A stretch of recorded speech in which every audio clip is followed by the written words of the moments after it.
all the distractions that we have coming our way. Well, I have to tell you, one of the things that has really helped me do that is my sunlight and sauna. And I'm saying that I'm giving them a plug. No, that's great. But it's true. It's totally true that I go in there and it's a place for me to just be with myself quietly, and just heal and reflect and invest in me. Because when you do that, I think you are better able to focus on other things and you eliminate distractions. Well, and that naturally. I think this is somewhat counterintuitive, but it's actually true, is when you take the time to do those types of self-care things, whether it's that, working out, spend the time planning, cooking, eating well, take care of yourself. Yeah. And you're actually then turn around and you're more productive. Yeah. Well, I started being more, what do I want to say? Just a little more particular about what I eat because I was going a little bit sideways on myself. Yes. Never real bad. The same with exercise. When I exercise, I feel so much better. Like it is remarkable how different I feel with even just 15 minutes on the spin bike. Well, and I can tell you this, just from yesterday, I had a day trip, and then I decided last night to do a cheat meal. But like this morning, what was it? What'd you cheat? I feel so hungover. Really?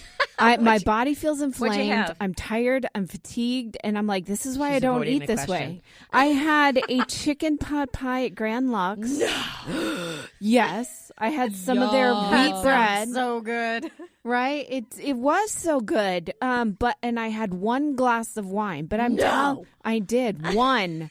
But I'm telling you, this is why I don't eat that way. One meal like that, and I feel like, God, I've been knocked over by a bulldozer. Well, okay, I'm going to defend wine here. I don't know about the chicken pot pie because I didn't make it. It is not good for your brain. No. Well, if you're drinking typical American wine with 75 additives and dyes and preservatives that they don't allow in French or Italian wine or organic wine. Well, and it's not that expensive. I think I had an Argentinian wine. I don't do Argentinian because Monsanto destroyed them. Argentina, they did. Well, they did a lot of damage to their crops. I'll just say that. Sorry, Argentina. I won't drink Argentinian wine. I mean, don't listen to me. I'm not an expert on wine, really. Well, kind of, sort of. But seriously, and it's not I want fancy wine thing because actually it's the same price. In some cases cheaper because France has been making wine for so many years that you can get like just a good bottle of wine for $10. Seriously, Italian or French. So I did it yesterday. Good to know. But let's talk about eliminating distractions, which is what I'm doing right now, distracting you. So everything demands attention, or so we think. So how do we stay focused with so many demands, Kip? Well, I think it's what we just mentioned. It's doing a few simple little things or tricks to keep yourself focused and on task. And one of the easiest things that we can do is just block time. Mm-hmm. You've probably heard it before, but you absolutely have to do that, whether it's blocking time for the self-care stuff or blocking time. For instance, I do email once in the morning and once in the evening. You are not going to hear from me in between. Okay. Right? So I'm teaching people when they can interact with me. Yeah. You're training them. Yeah. Well, I like that. Well, and I talked about this yesterday with Daniel. I block off certain days of the week or half days, certain hours where that's when I get my errands done, or I'll schedule in an appointment, right? Like a doctor's appointment or a beauty appointment or whatever. But it's my time to do with whatever I want. Yeah, and I think the hardest thing for a lot of people to do as well I know what you're going to say. Really? You think? I think I do.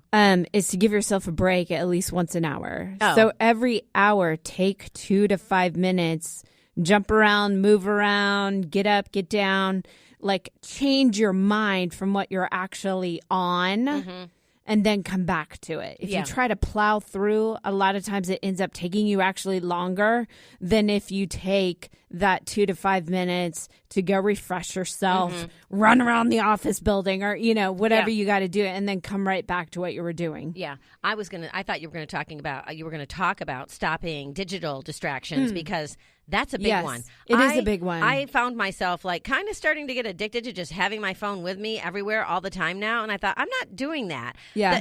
Like certain friends will text me at certain times and it's like, I'm not being trained. When I get home, I'm plugging it into the kitchen, and if I don't, and I'm not touching it unless I happen to see it or I, need to address something, right. But trying to stay off my phone. Stay off your phone. It is hard because it is our business I work central. from my phone. Right. Yes. I do too. Right. And I think that we turn off the smartphone notifications. Just turn them off. Again, block your time of when you're going to check that sort of stuff. If you're post or you're into social media, have set times where you look at it. You don't need to be looking at it all day long, because those number of likes will be there at 2, and those same people will still be there at 5 or 10 or whenever you do check. I mean, you don't need to keep checking. Well, yeah, and if you let people know, that I'm not available after 7, let's say, or after 6, and I'll check my email or my phone first thing in the morning.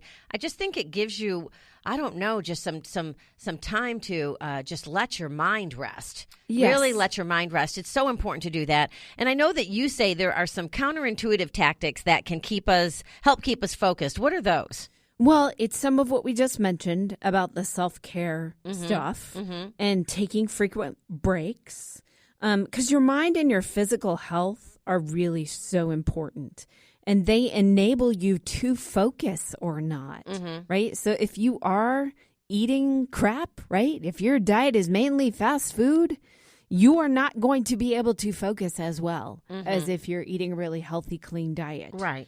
Well, yeah, and, back to your point about the chicken pot pie, it's not, or the wine, it wasn't the chicken pot pie, it was the quality of the ingredients. Well, yeah, I just feel very inflamed and swollen because they were probably today. Using a bunch of, there's a bunch of salt and sugar and fat, not healthy fat either, Right. Cheap oils. Yes. Yep.